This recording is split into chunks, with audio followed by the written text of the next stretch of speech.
Do you support Mr Fitzgibbon? Absolutely not. Joel needs to decide whose team he's actually on. Categorically reject any suggestion that we were not within our right, and indeed the global coalition that we've been able to build on the back of our calls for an inquiry into a pandemic that has cost hundreds of thousands of people's lives across the world and devastated national economies. Of course we should be banding together, and Australia often leads the world, and this was one case when we were right to call that out. I think we're also well within our national interests to be making sure our political system isn't unduly influenced by foreign entities, and indeed it's the National Party that has long called for and championed a foreign investment regime that makes sure that any investment in this country is in our national interest. These are all solid policies because we believe that Australia's sovereignty and security comes first, and we don't apologise for that. We can have strong trading relationships with countries like China that are mutually beneficial, and we've seen that relationship provide financial, economic benefits to both China and Australia over the past. The decision by China to slap in excess of 80% of tariffs onto Australian barley growers has been in the making for 18 months. We're very, very disappointed by that, of course, but I've spoken to barley growers over the last couple of weeks, and they're looking forward to finding new and exciting markets to sell their high quality, particularly malting barley, and markets like Vietnam, opportunities in the Middle East. We see the Indonesian free trade agreement coming into force on the 5th of July.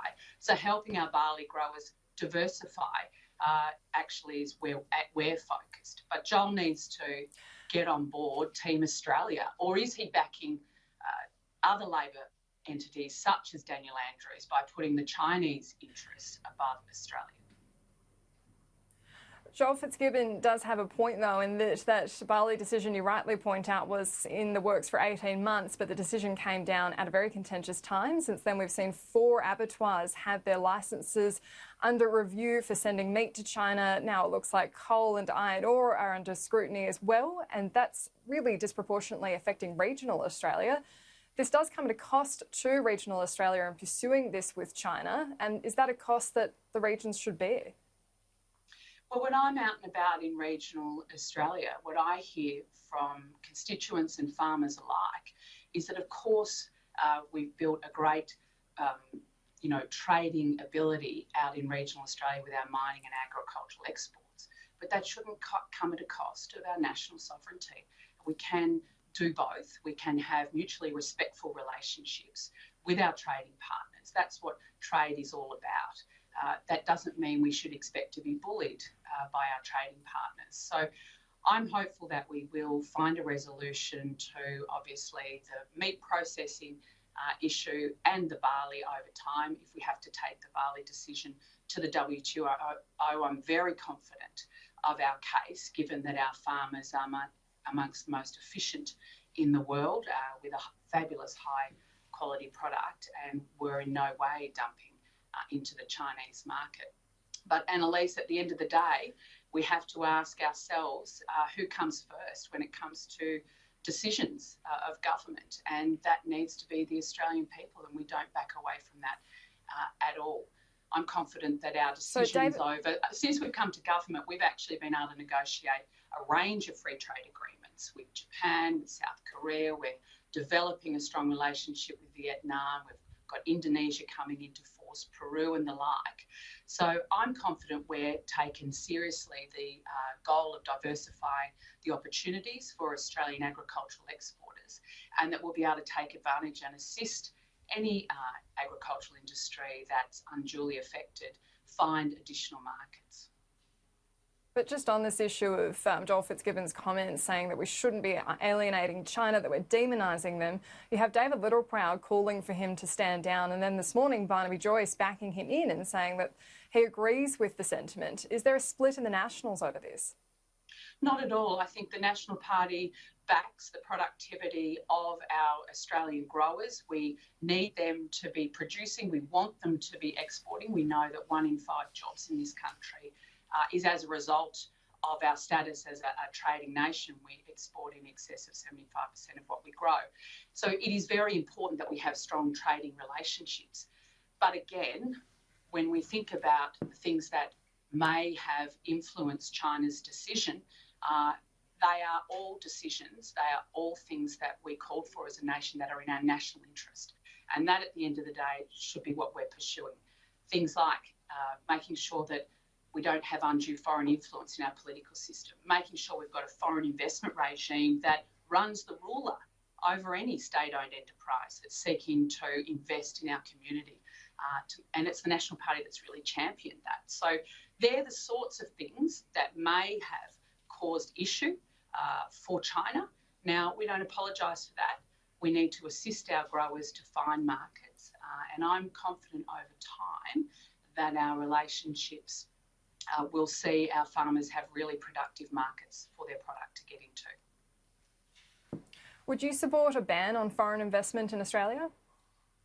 Well, we're the ones that have actually championed setting up a regime where, when we examine foreign investment, particularly into agribusiness and into land holdings, it is actually, the ruler is run over it. And I think it's been really positive in the COVID-19 environment that we've seen that extended to all foreign investment, irrespective of the value, because it's important that in times of crisis like this, that people, countries, entities that are seeking to take advantage of a crisis situation don't get a hold of critical assets or vertically integrate agricultural businesses and assets and the like for their own gain. We need to make sure every single thing we do as a nation is focused on Australians first, Australian jobs, and backing our future prosperity. But do you support Liberal Senator Sarah Henderson's push? She wants a complete ban on foreign investment in critical infrastructure, things like airports, telecommunication systems, ports, which we know is quite contentious, but given the Darwin purchase. Do you back that? Well, Annalise, I think you raise a really interesting point. I'm really buoyed by the public conversation that we're having now around what are the national sovereign capacities we need to have in Australia to guard against significant economic impact in another pandemic situation, or a situation where sea lanes are closed, for instance, that we need to be able to ensure that we can power ourselves and have a supply of secure and reliable energy. We need to make sure we can keep our ports open, that they won't be unduly influenced. I think that Sarah brings up some really key and interesting and significant conversations that we absolutely need to be having at this time. We need to say what other things we need to do as a nation here that we don't need to be buying in and being subject to the unreliability of certain international supply chains. I think it's absolutely a conversation we need to have, because at the end of the day, we need to have sovereign control over our own nation and our productive capacity. And just finally, the Bushfire Royal Commission begins today. It's examining any potential impact of global climate change on the severity of the bushfires and any planning it should have included for that reason. Do you think it will find that climate change did impact the bushfires of the last summer? Look, you know, we've had a horrific summer with the bushfires, 33 Australians dead, 1 million hectares burnt out and 1 billion animals lost. The Royal Commission is welcome. When I'm on the ground in bushfire-affected communities, what I'm hearing about is the slow rollout by state governments of getting the assistance on the ground, getting the houses rebuilt, the tourism infrastructure up and going so that that economic stimulation can occur. I'm from the great state of Victoria. We've had a Royal Commission before, following the horrific 2009 Black Saturday. Many of those recommendations weren't adopted, Annalise, and I think what has to come out of this Royal Commission is a commitment by governments to actually adopt the recommendations.